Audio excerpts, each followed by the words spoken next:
singular, no? Presentar un llibre és una cosa compromesa perquè, sobretot si tens l'autor al costat, sempre et pot dir que el que has entès del llibre ho has entès malament i llavors això sempre és una mica empipador, no?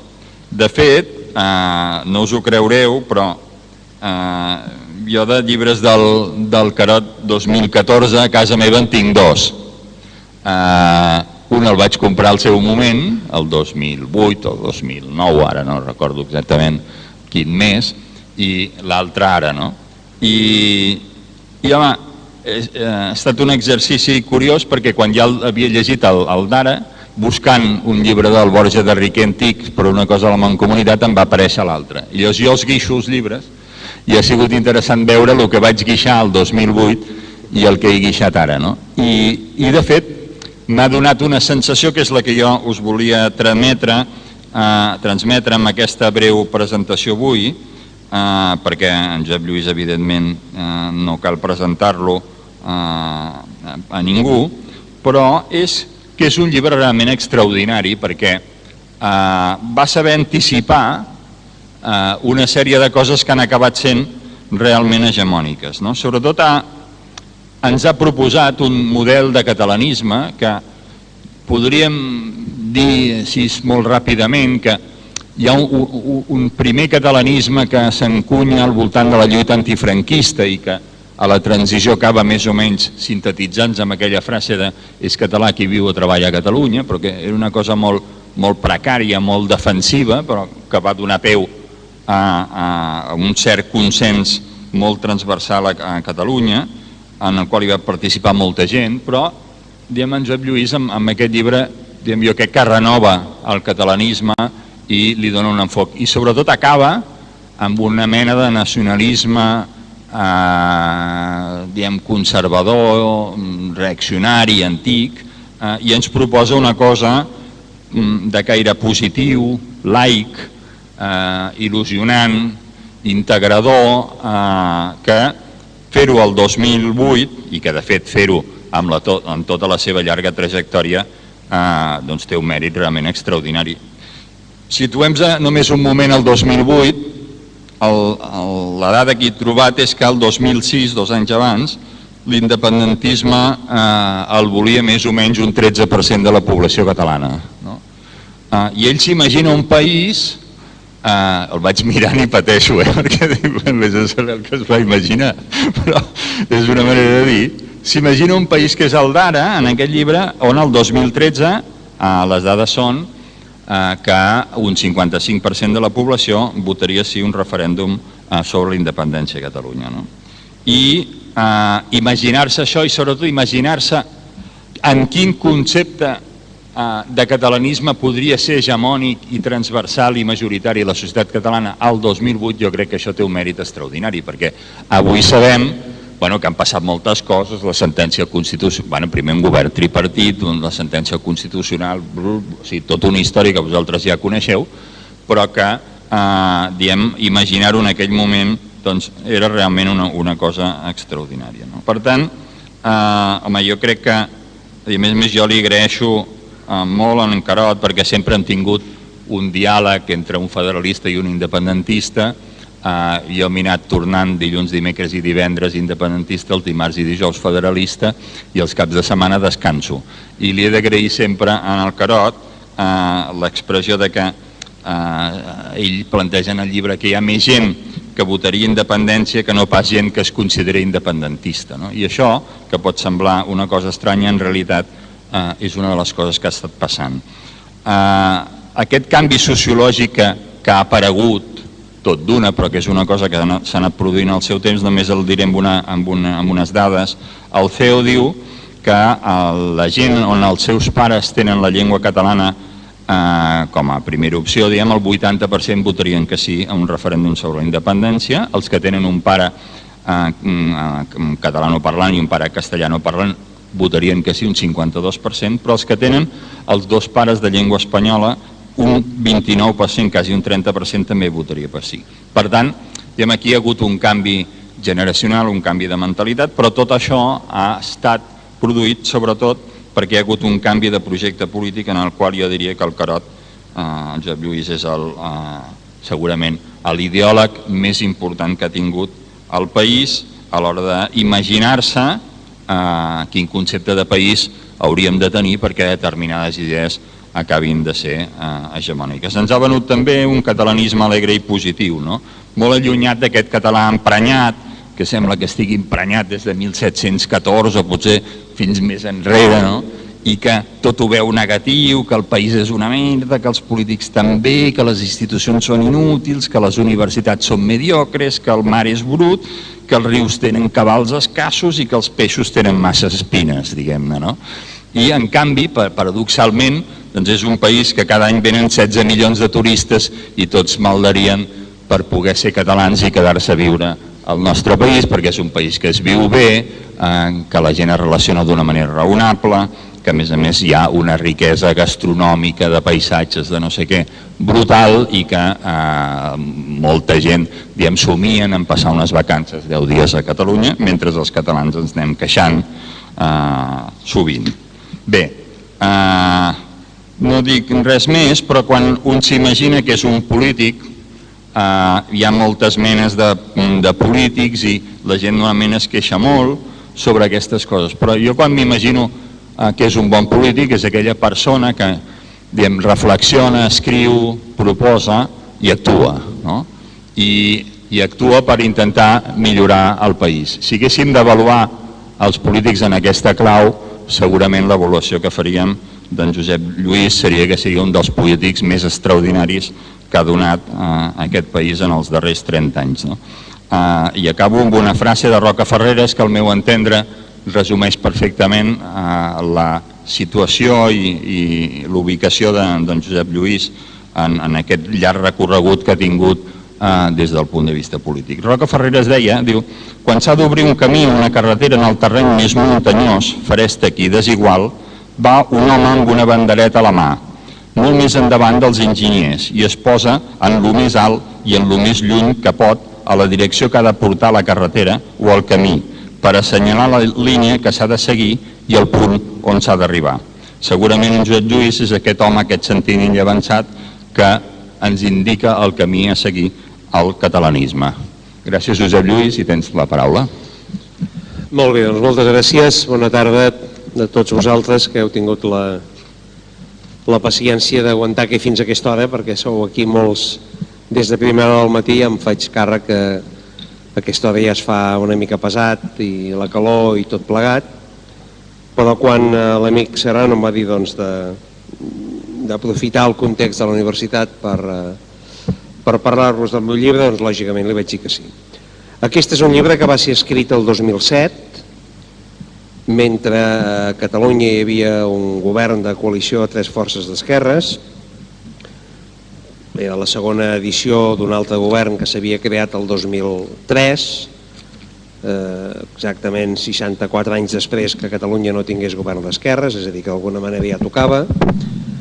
Va aparèixer el 2008, se'n va fer una edició, va passar amb discreció perquè els que se'l van llegir, alguns el van saber valorar, o el van valorar, vaja, i d'altres van pensar que allò era una febrada, una cosa rara que se m'havia acudit a mi, una successió de caps de setmanes lliures, pocs, perquè en vaig tenir pocs de caps de setmanes lliures, però allò que jo plantejava en el llibre era impossible.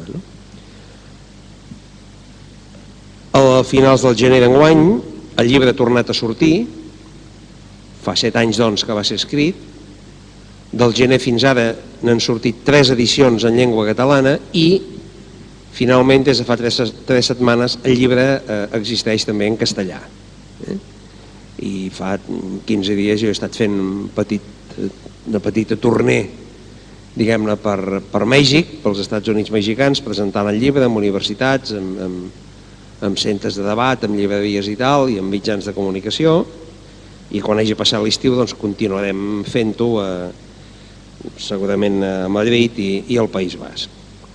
I fins ara, des del gener fins ara, del llibre se n'han fet exactament, comptant la d'avui, 54 presentacions, que per un llibre, diguem-ne, no està malament, no? Dit això, què diu el llibre? O per dir en termes cinematogràfics, de què va la pel·lícula? La pel·lícula va del següent. El llibre està escrit per una persona que es defineix com un català d'esquerres, que sempre ha volgut que el seu país fos un estat independent, que planteja en el llibre la data del 2014 no com un any per la sobirania, això queda molt clar en el llibre, sinó com un any per la democràcia, és a dir, com un any en què el poble català pugui decidir amb llibertat quin és el futur que considera més adequat per ell mateix. I decidir-ho, com es fa en els països democràtics, només es fa d'una sola manera, que és a les urnes. El llibre és partidari de la independència a Catalunya? Doncs sí, entre altres coses perquè el seu autor n'ha estat tota la vida.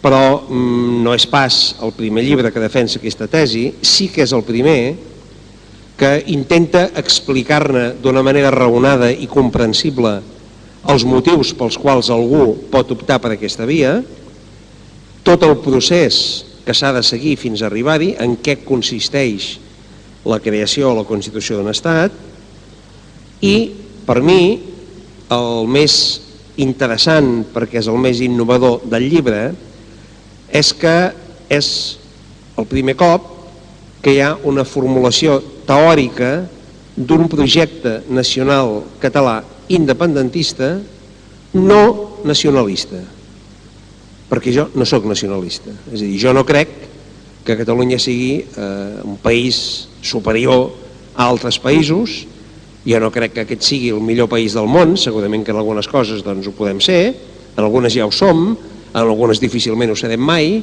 però el que sí que queda clar és que com a col·lectivitat humana doncs no hi ha pobles superiors ni pobles inferiors, i això queda molt clar en el llibre.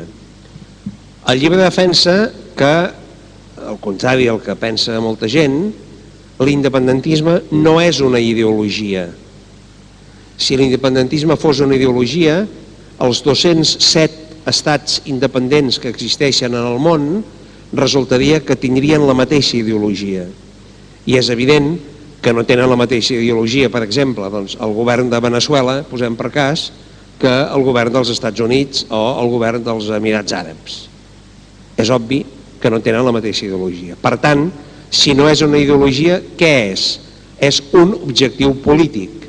I un cop s'aconsegueix l'objectiu polític, es converteix només, i no és poc, en un instrument. De què serveix la independència? La independència només serveix per una sola cosa.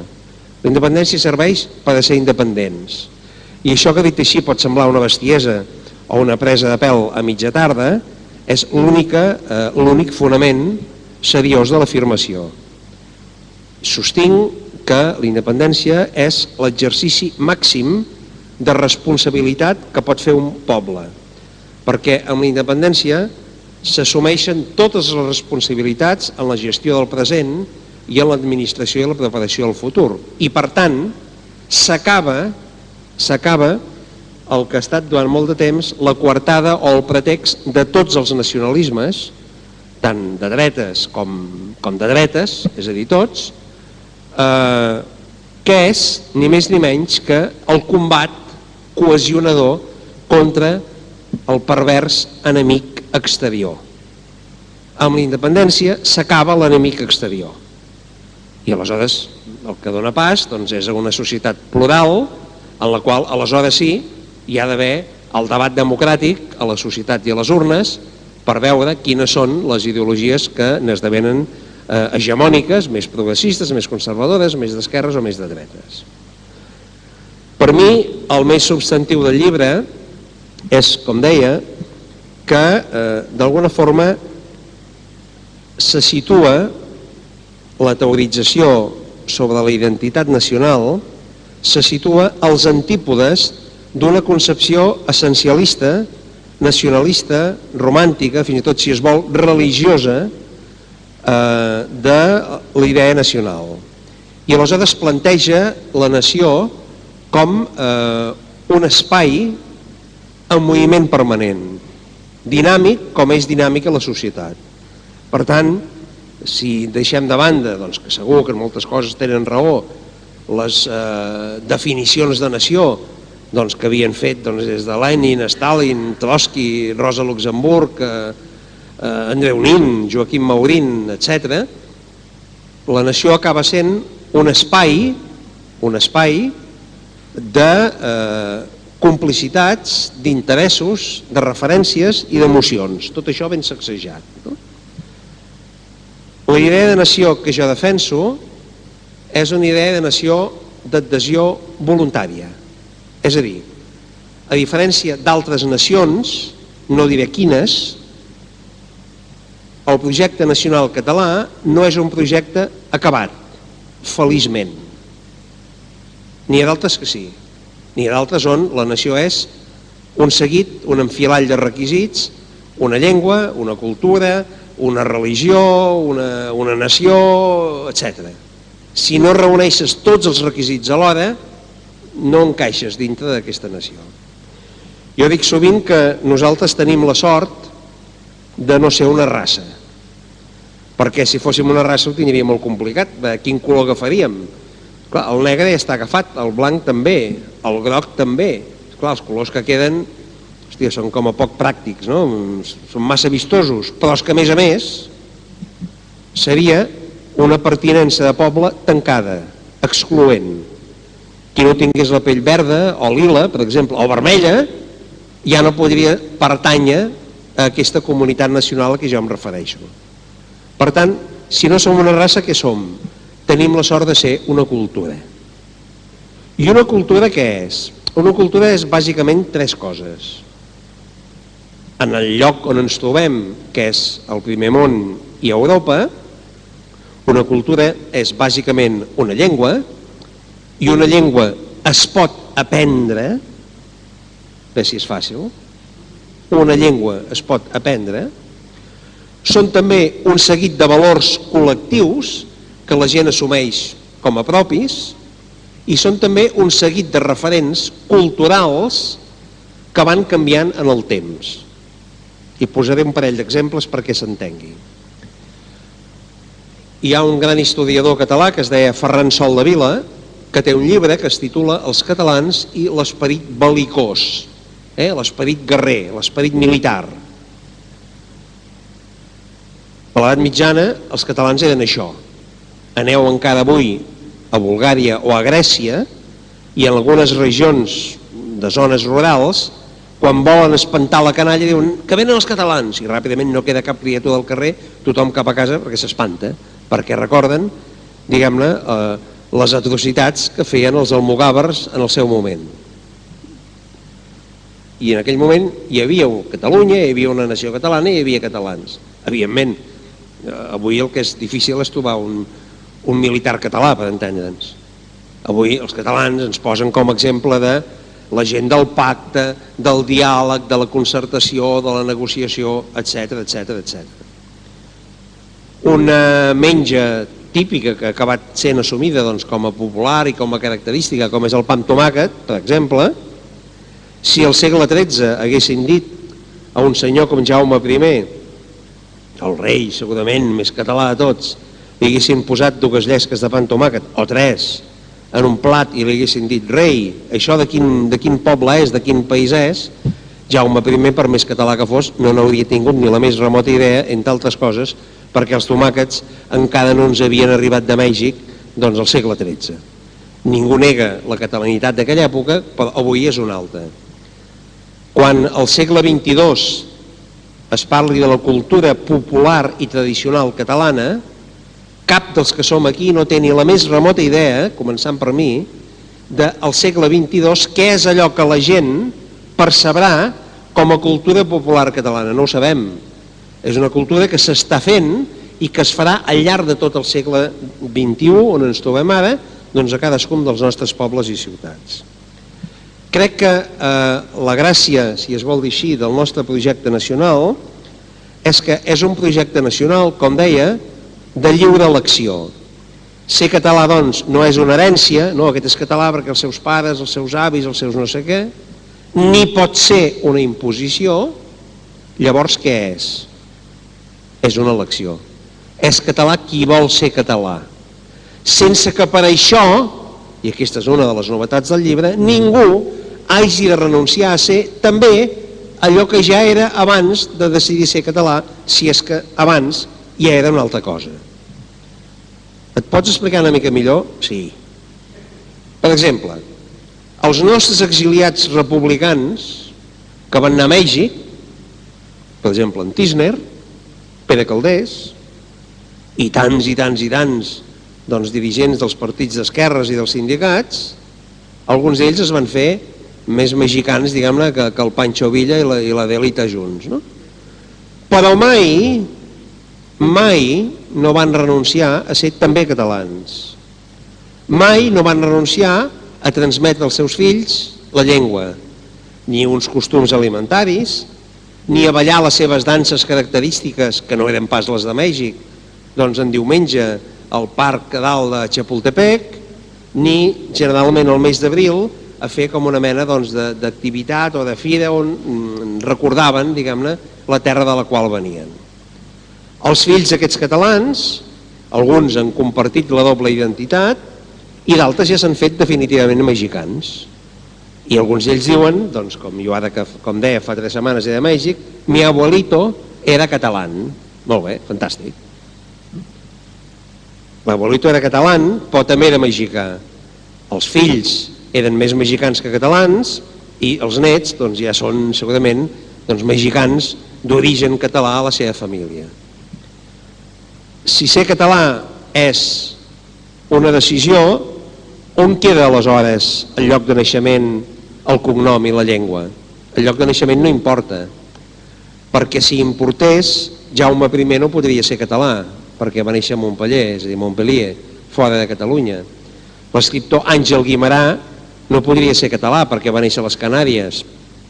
Pep Ventura, el de la tenora i la sardana, que també va néixer a Còrdova en aquest cas, com el que va ser president Montilla, doncs no podria ser català perquè va néixer allà. Per tant, és obvi que no depèn del naixement. Els cognoms no determinen el que un és. Jo puc dir, doncs, per exemple, el cognom Ferrer, el cognom Bosch, el cognom Llaurador, el cognom Teixidor, el cognom Milans, i són cognoms catalaníssims, que sí? Va, ajuntem-ne 2, triats absolutament a l'atzar. Milans del Bosch, per exemple. És que això és molt català? No, això és molt fatxa. Per tant, no depèn dels cognoms. Depèn de la llengua? Tampoc.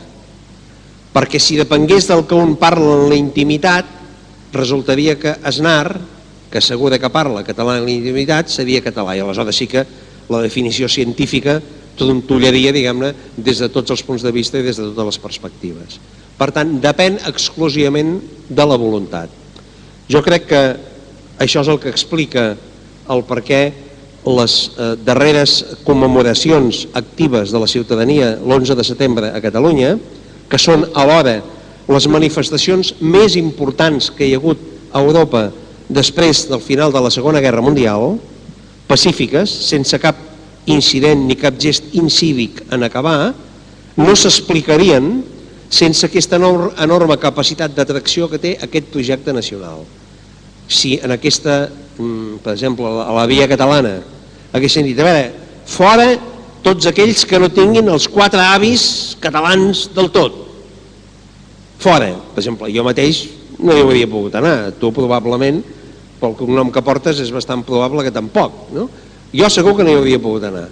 Però és que si haguessin dit fora, més que no pas estar així, haguessin hagut de dir, acosta't, perquè esclar, hi hauria una distància enorme entre una persona i l'altra. Això és enormement positiu perquè ens permet, i acabo aquí, i estaria bé si us sembla que féssim una mica de debat, perquè ens permet de dibuixar una mena de projecte nacional inclusiu, democràtic, integrador, modern, que és canviant, que recull una realitat donada per la història, però que no es tanca en aquesta realitat, sinó que està en permanent modificació, i més que ho estarà en el futur. Això fa que segurament en certa manera podem ser una espècie de conillets d'Índies a Europa en la definició d'un model nacional diferent. Per què aquest model nacional pot tenir sentit en una Catalunya independent i no en pot tenir en una que no ho sigui? Doncs perquè jo crec que hi ha bàsicament tres motivacions que fan que molta gent pensi que la independència pot ser positiva. Qualitat de vida democràtica, qualitat de vida material, qualitat de vida cultural. Crear un estat nou et permet, en alguns aspectes, començar de nou.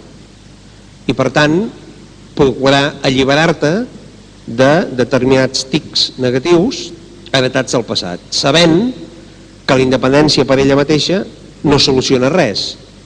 L'únic que fa és deixar la capacitat de decisió en mans teves, no en mans d'uns altres.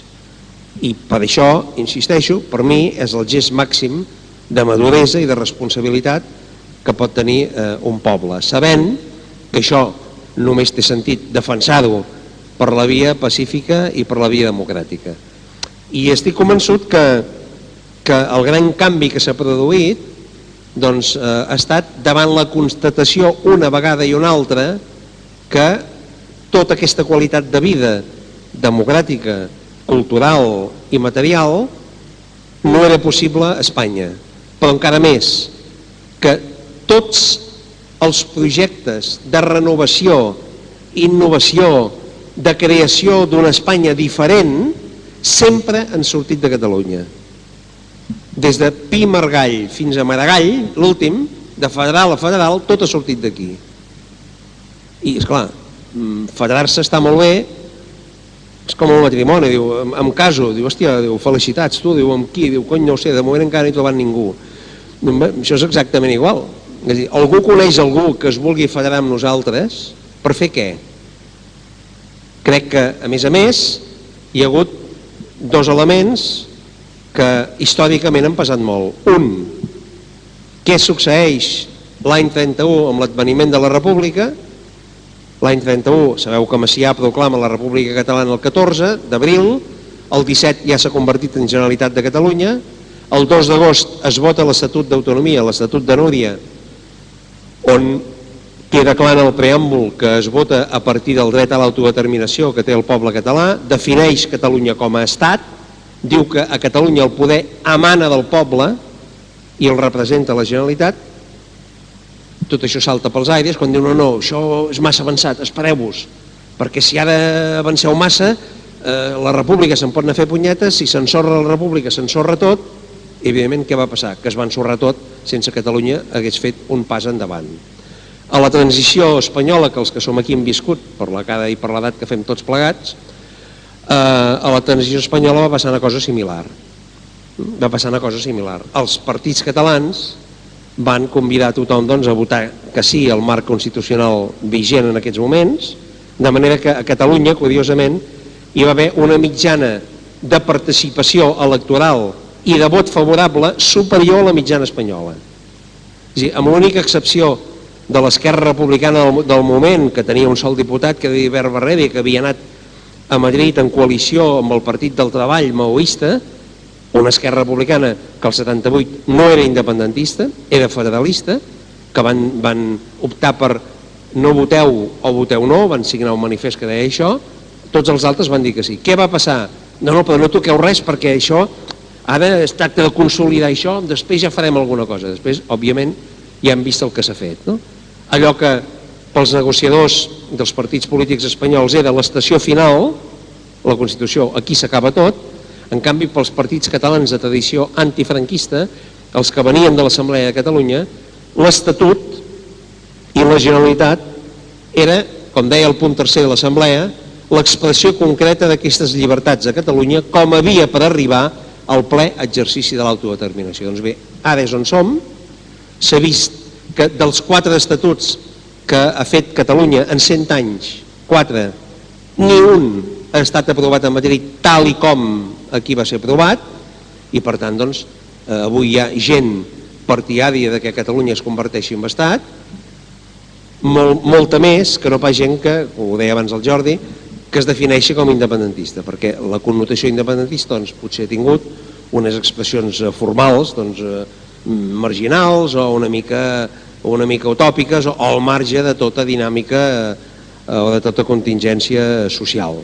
Jo crec que estem en un moment doncs, realment molt important i apassionant, i això és una mica doncs, el que el llibre planteja, mirat amb ulls actuals. Jo mateix sóc el sorprès quan he rellegit alguns capítols, doncs, a veure que el que deia fa 7 anys és exactament una mica el que d'una manera doncs, ara està passant a Catalunya. Deixem-ho aquí i, si us sembla, doncs, fem una mica, si ho creu oportú, de debat o de preguntes o de comentaris o el que sigui. Molt bé, moltes gràcies. Fem un torn de paraules. Sí. Espera. Que és que sí, aquesta sala té mala sonoritat després. Hola, bona tarda. La pregunta és, sembla que hi ha 40 jutges preparant una Constitució per al dia després. Teniu alguna idea de cap on pot anar, si té un color això, sabeu alguna cosa? Sí. Anem allà.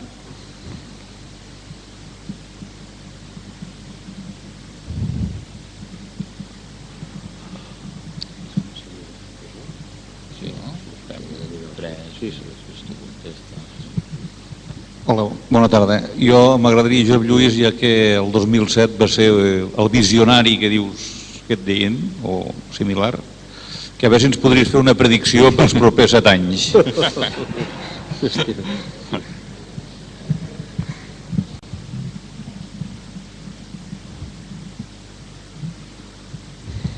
Hola, bona tarda. Jo volia preguntar-te com argumentaries davant de determinats sectors d'esquerra que fa una estona en aquesta sala s'han pronunciat clarament, encara vinculen, no veuen clar que aquest moviment de transformació nacional pugui ser una eina de transformació social. Quins arguments creus que es poden esgrimir per intentar trencar aquestes resistències encara que hi ha dins de l'esquerra? Gràcies.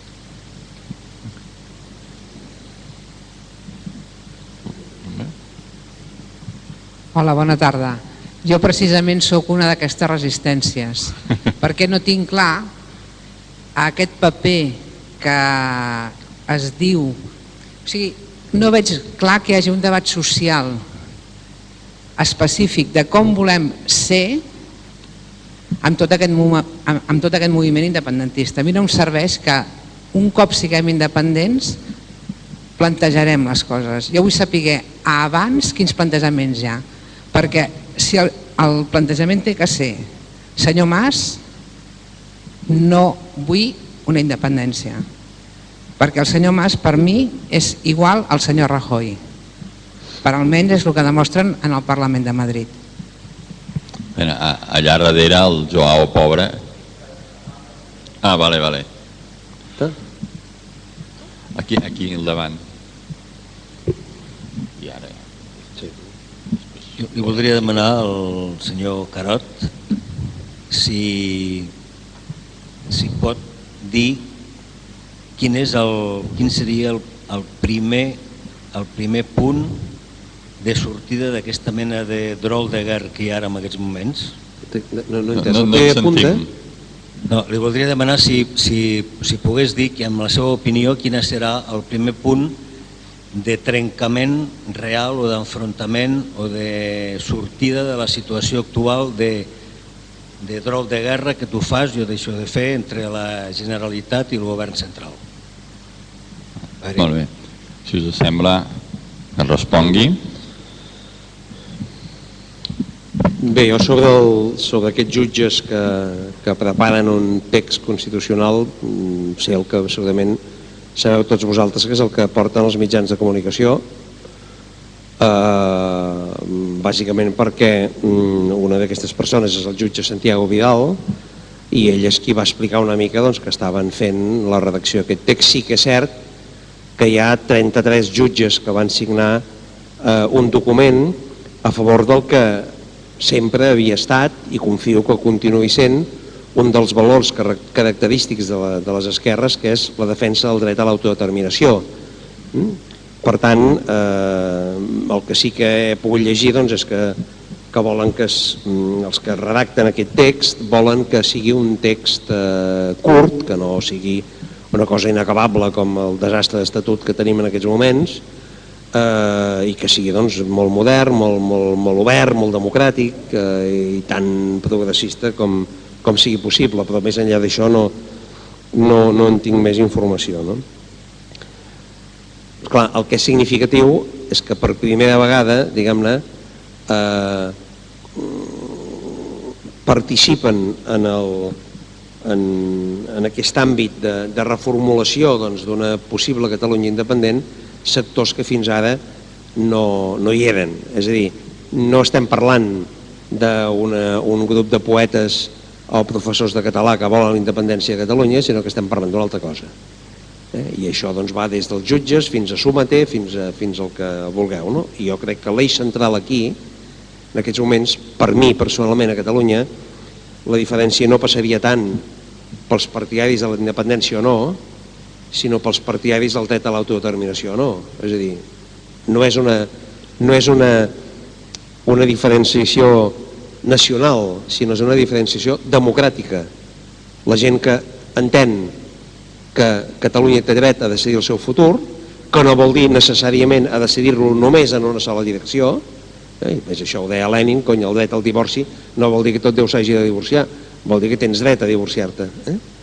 I els que hi estan en contra. De totes maneres, no oblidem mai que aquells que els estats i la ideologia estat, que és el nacionalisme d'estat, que va a càrrec sempre dels pressupostos generals de l'estat,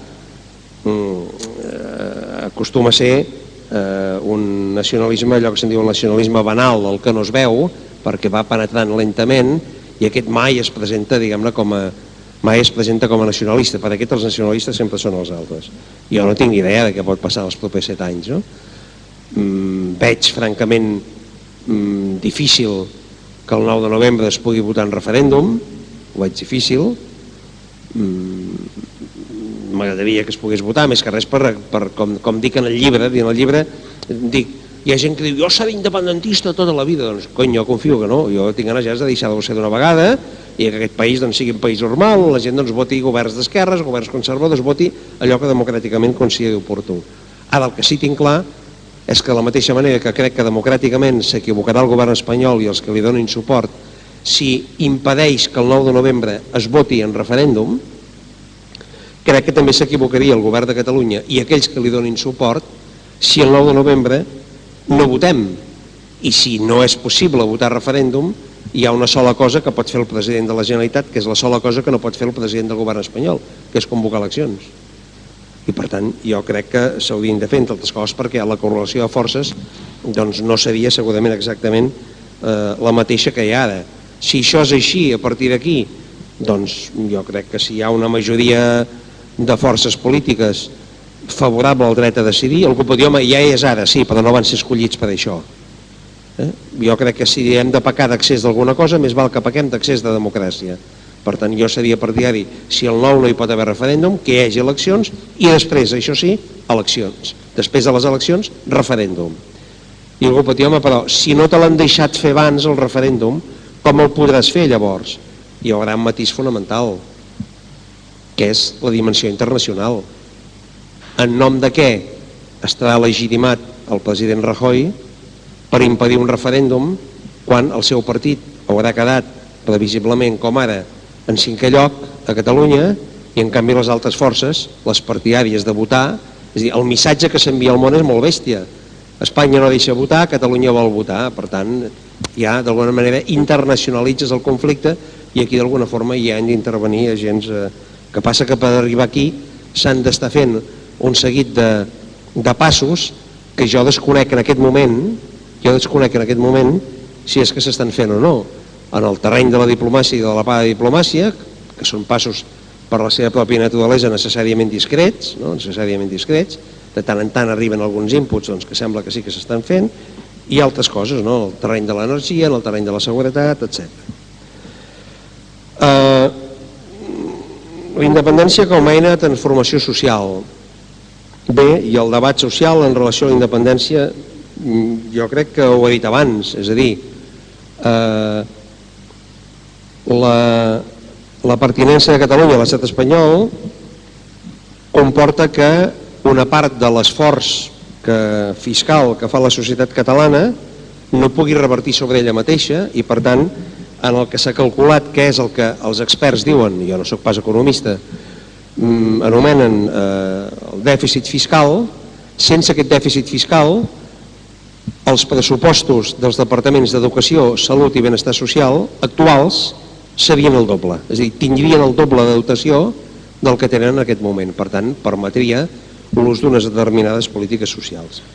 El que passa que aquí hi ha un altre tema que jo ja entenc que és una mica més complicat, no? Quan es diu, home, doncs a mi no... A Catalunya independent tindrem el Mas de president. Bueno, tindrem si la gent el vota. Jo no l'he votat mai i no se m'acuden motius pels quals l'hagi de votar en el futur. Em sembla democràtic que hi hagi gent que ho pensi. Diu, esclar, perquè en Mas és com en Rajoy. No, és una mica més jove. Però més enllà d'això, i permetem, si tu vols, la banalització, esclar, amb una Catalunya independent només en tindríem dos, és a dir, no tindríem el Mas i el Rajoy. De moment, d'un ja n'hauríem prescindit. I per tant tindríem més marge de maniobra per poder fer tot un seguit de polítiques que ara no es fan. Perquè si no, en el fons, sense donar-nos-en, i jo entenc el plantejament, estem legitimant la situació actual. Digues, no, jo no vull una Catalunya, si ha de caure en mans neoliberals, i ara acabo jo la frase. Llavors com quedem? En mans neoliberals d'aquest estat? És a dir, sabem el que tenim és el que tenim, i Catalunya ella sola mai, pel seu pes demogràfic, mai no podrà modificar l'estatu quo de tot l'estat, mai. Em diuen, és que Catalunya quedarà en mans de la Caixa. No sabem en mans de qui quedarà. Vol dir que estem contents de que ara quedi en mans del Banc de Santander i del BBVA, per exemple. Diu, això sí que és maco, No? És obvi que no. Per tant, entre el que ja sabem que tenim i que no ens agrada i el que sabem que podem tenir perquè ho podrem decidir nosaltres, doncs jo, diguem-ne, m'arrisco al canvi. I per tant, com que el que hi ha ja ho conec i no m'agrada, i històricament no m'agrada, i crec que, a més, en fi, hi havia un xicot que va néixer al mateix poble que Lluís Companys, que es deia Salvador Seguí, que l'any 18 va fer una conferència a Madrid, i on deia, si mai Catalunya és independent, els primers beneficiats d'aquesta independència, i feia servir la terminologia, seran els treballadors, diguem-ne, avui en diríem les classes populars, les classes mitjanes, diguem-ne com vulguem, i aquells que més s'hi oposaran, deia ell, doncs seran la gran burgesia catalana. No? Em penso que queda clar una cosa. L'últim 11 de setembre, qui va sortir a la via catalana era el poble, era la gent. No era precisament la gran burgesia catalana, aquesta que anomenen el pont aeri, que té els negocis i té els xanxullos a Madrid. Per tant, qui hi havia era la gent normal, diguem, els sectors populars, les classes mitjanes, la gent treballadora, la gent que està a l'atur, etc. Per tant, jo crec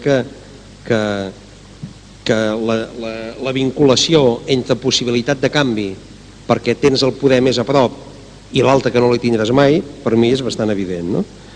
Després també recordo que la primera vegada que vaig parlar amb un xicot que després va arribar president, que es deia Rodríguez, em va dir, però tu, durant el franquisme, tu militaves en un partit clandestí que es deia Partit Socialista d'Alliberament Nacional dels Països Catalans, però això era un partit marxista, no? Dic, sí.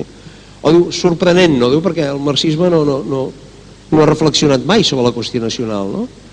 Esclar, vaig pensar, esclar, aquest senyor és president, saps? Hòstia, doncs a partir d'aquell dia vaig dir, jo tinc aspiracions a ser secretari general de l'ONU, és a dir,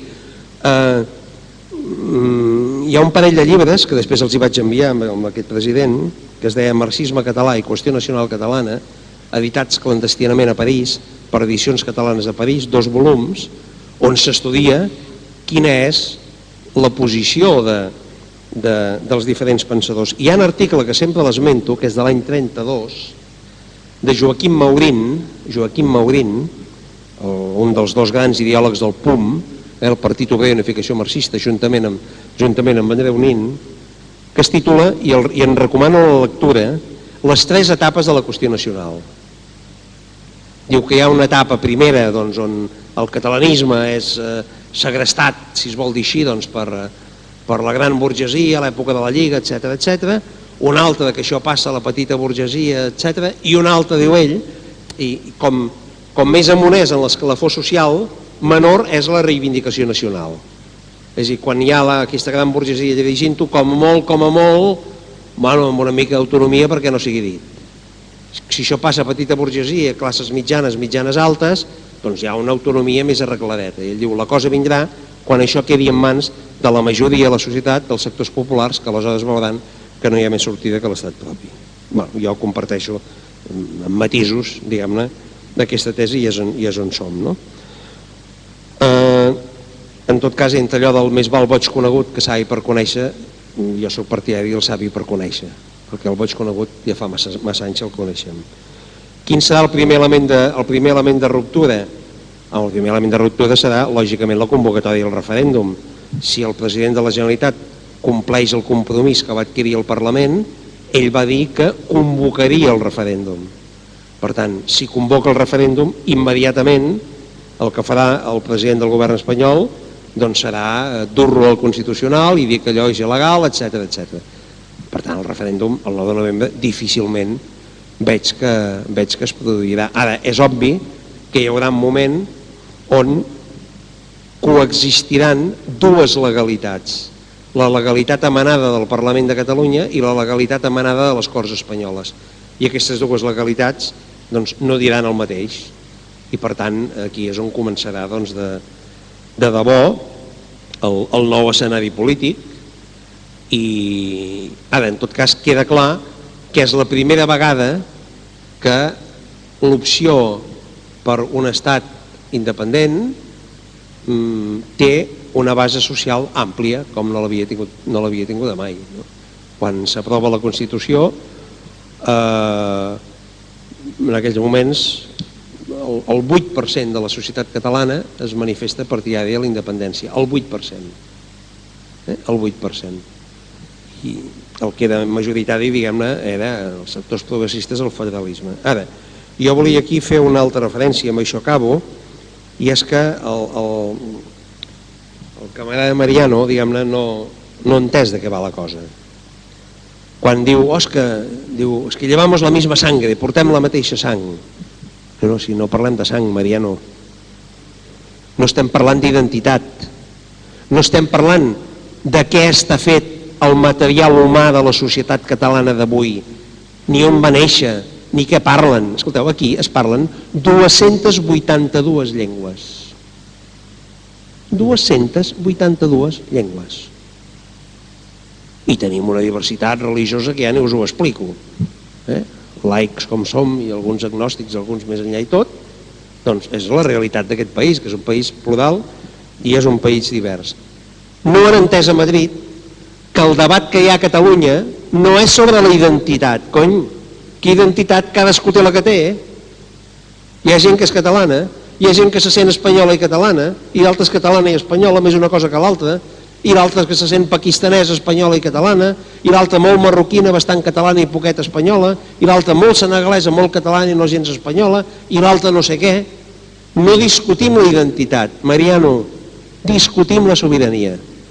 No discutim com és cadascun de nosaltres, discutim qui mana aquí. I ha arribat un moment en què aquí hi ha majoria de gent, sembla, que creu que aquí ha de manar la gent que viu, que treballa aquí, que està a l'atur aquí i que vol continuar vivint aquí.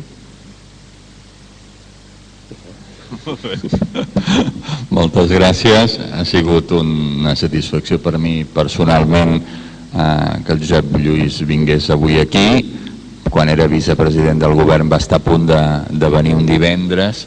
que no sé quin desastre integral va caure aquell dia, no en recordo, només recordo que va venir en Joan Manuel Tresserras a substituir-lo a l'últim moment i ho va fer molt bé amb un discurs que havies fet tu, personalment escrit, això me'n recordo, i per tant que anys després puguis venir aquí amb una reflexió.